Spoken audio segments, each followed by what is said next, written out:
Hello there. I'm just going to give you a little guide on feeding your horse or horses.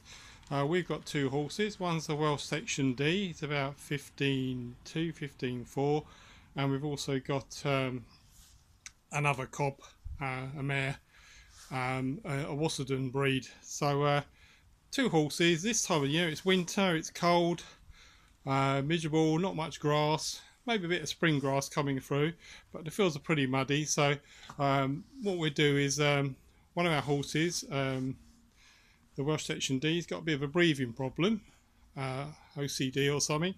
You know, dry hay full of spores and whatever else, dust, makes him cough. So what we do, we like to steam it. So rather than spend it on a big expensive steamer, we've got a bin here. So boil a couple of kettles, make sure these are both boiled, and then they're looking good, and then we're just emptying them into the bucket. So that's the first one. So pour that in, and then get the second one in quickly as possible. There we go. And then we get the lid on that. So we'll probably leave that for half hour or so. So that's that sorted. Then we've obviously got some other feeding routines. We've got the hay nets already made up. The Welsh Section D is a bit of a pig, and because of his breathing condition we tend to stick to the small hole bags of hay. So we've made up these bags already. These have got the metal ring eyelets on them, which are far better. They last so much longer, much more harder wearing. So that's his. And then the mare, she's got a big holed hay net because she's not a pig and doesn't have any issues at all. So that's her hay net. So we've got a couple of hay nets made up.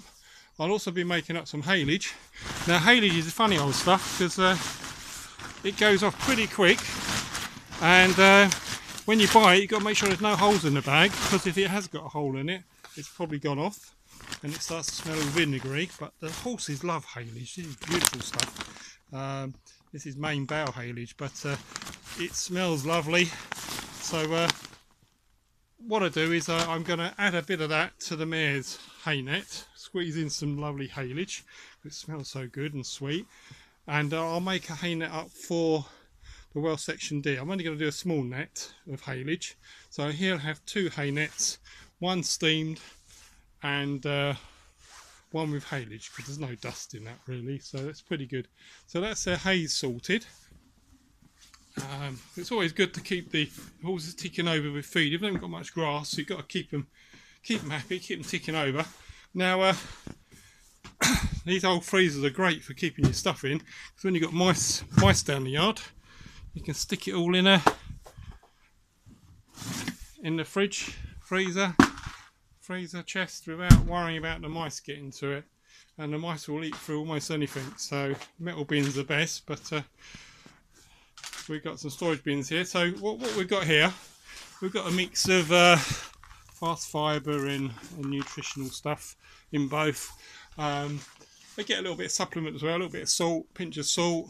We've got some Moody Mare stuff, hoof booster. So you can add whatever you want to add. Sometimes we add a bit of corn oil. You can get that from the shop. That's good, you know. Anything like that. Just every now and again, a bit of supplement just to boost them up, keep them happy. So we've got some carrots. So carrots, and they're going to have half an apple. So they are sport. So see in here, this is the fast fibre. They love that. And then here we've got the mix, which is pretty nice as well, full of nutrition. So that's that. So what I do now, so they don't get colic and whatever, I water this down. So I'll pour some water in there, and in there, lots of water, because it's very dry feed. So we find this works lovely. So soak that and give it a good stir. They love this.